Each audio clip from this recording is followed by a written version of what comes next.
O rei Antíoco ficou tão irritado com a derrota de seus dois generais que não se contentou em reunir todas as suas tropas, mas tomou ainda, sob pagamento, soldados das ilhas e resolveu marchar contra os judeus no começo da primavera.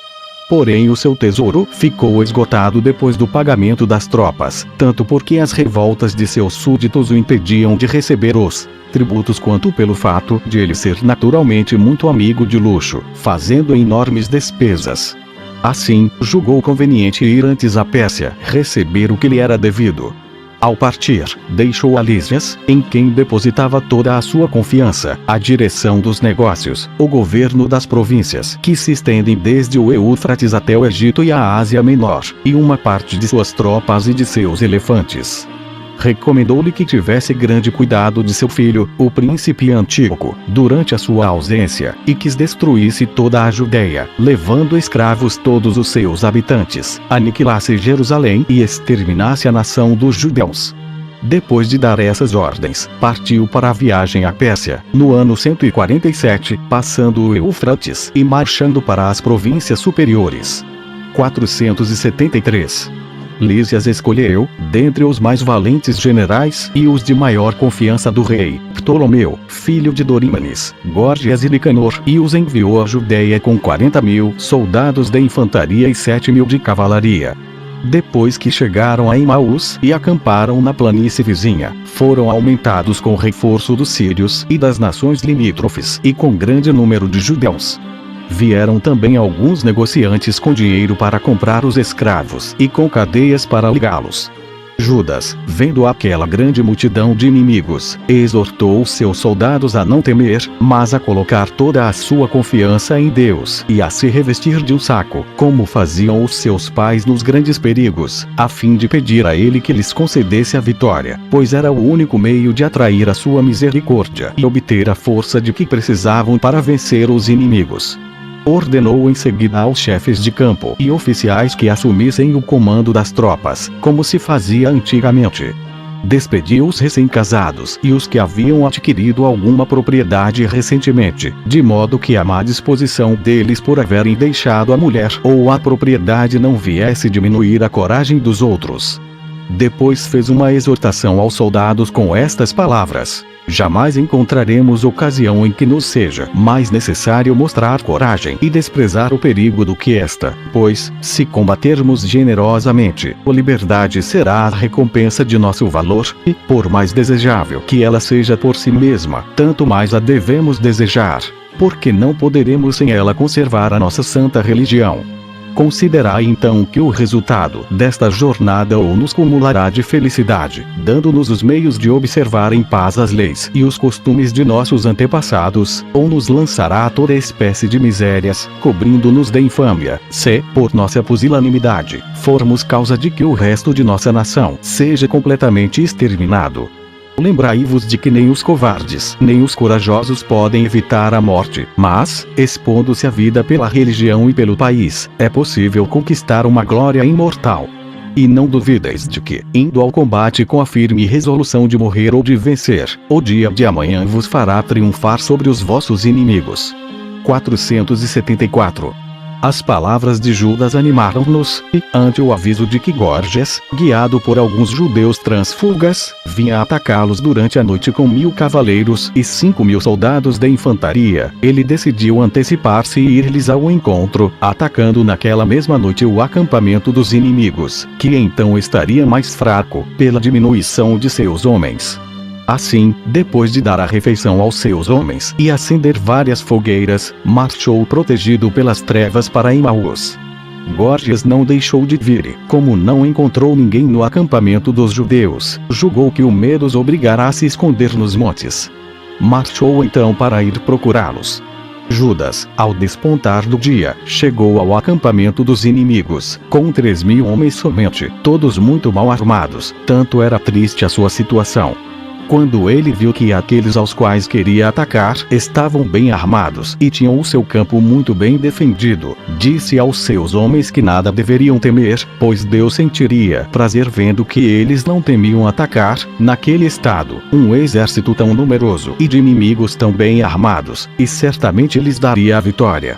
Ordenou em seguida que se tocasse o sinal de avançar. A surpresa dos inimigos foi tão grande que muitos foram mortos de imediato, e os outros, perseguidos até Gadara e aos campos da Idumeia, de Azoto e de Jâmnia, de modo que eles perderam 3.000 homens. Judas proibiu aos seus de se entregarem ao saque, porque tinham ainda de combater Gorgias, mas lhes prometeu que, após tê-lo vencido, iriam se enriquecer com tantos despojos. Judas ainda falava, quando viram Gorgias, que regressava com as suas tropas, aparecer no elevado. Quando ele viu a mortandade, a derrota do exército do rei e o campo incendiado, não teve dificuldade em imaginar o que havia acontecido. Vendo que Judas se preparava para atacá-lo, ficou tomado de tanto medo que fugiu. Assim, Judas venceu sem combate e permitiu então aos seus soldados que se entregassem ao saque. Eles encontraram grande quantidade de ouro, de prata, de escarlate e de púrpura e voltaram com grande alegria, cantando hinos em louvor a Deus, o autor da vitória, que contribuiu para a reconquista da liberdade. 475.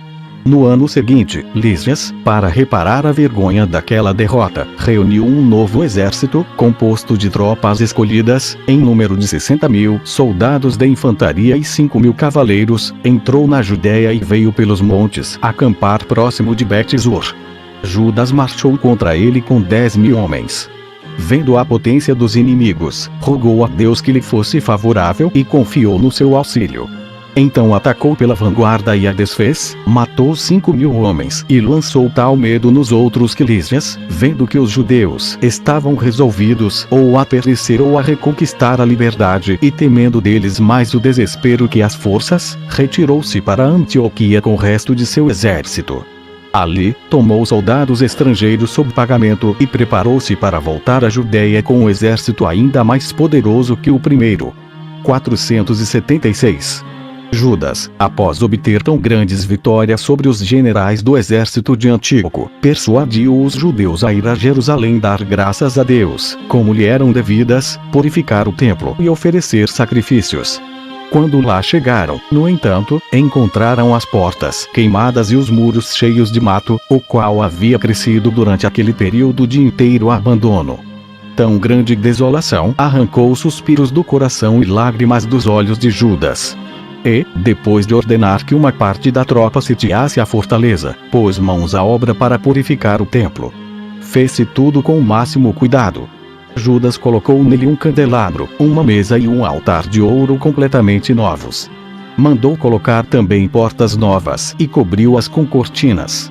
Depois destruiu o altar dos holocaustos, porque fora profanado, e mandou fazer um novo, com pedras que não houvessem sido trabalhadas a martelo.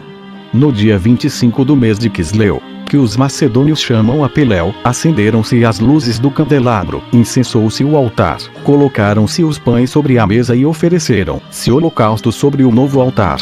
Isso se deu no mesmo dia em que, 3 anos antes, o templo fora indignamente profanado por Antíoco e abandonado, no dia 25 do mês de Apeleu, no ano 145, e na Olimpíada 153.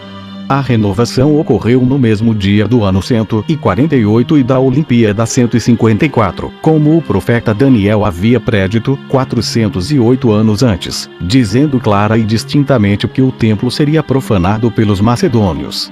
Judas celebrou durante 8 dias com todo o povo, por meio de solenes sacrifícios, a festa da restauração do templo, e não houve regozijo honesto a que não se entregassem durante esse período. Eram festins e banquetes públicos.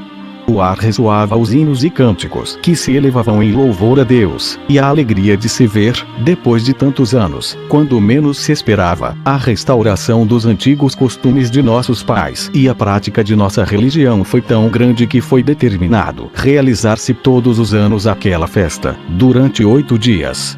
Chamaram na Festa das Luzes porque, segundo a minha opinião, essa felicidade foi como uma luz agradável que dissipou as trevas de nossos longos sofrimentos, aparecendo numa ocasião em que não poderíamos sequer imaginá-la. Judas, em seguida, mandou restaurar as muralhas da cidade, fortificou as grandes torres e colocou soldados para defendê-las contra os inimigos. Fortificou também a cidade de Bet-zur, para dela se servir como fortaleza contra os ataques. 477. Os povos vizinhos, não podendo tolerar a ressurreição do poder de nossa nação, armaram ciladas aos judeus e mataram vários deles. Judas, que estava continuamente no campo, para impedir tais incursões, atacou ao mesmo tempo a Crabatena, matou um grande número de idumeus, descendentes de Esaú, e apoderou-se de grandes despojos. Tomou também o forte de onde os filhos de Baal, seu príncipe, incomodavam os judeus, matou os que o defendiam e incendiou-o. Marchou depois contra os amonitas, que eram em grande número, comandados por Timóteo, venceu-os, tomou-lhes a cidade de Jazor, saqueou-a e levou como escravos todos os seus habitantes. As nações vizinhas, porém, logo que souberam que ele havia voltado para Jerusalém, reuniram todas as suas forças e atacaram os judeus que moravam na fronteira de Galaade. Estes refugiaram-se no castelo de Ateneu e mandaram contar a Judas que corriam o perigo de cair nas mãos de Timóteo. Judas recebeu ao mesmo tempo cartas da Galileia, pelas quais lhe davam aviso de que os de Ptolemaida, de Tiro e de Sidom e outros povos vizinhos se reuniam para atacá-lo. Ou Acrabim,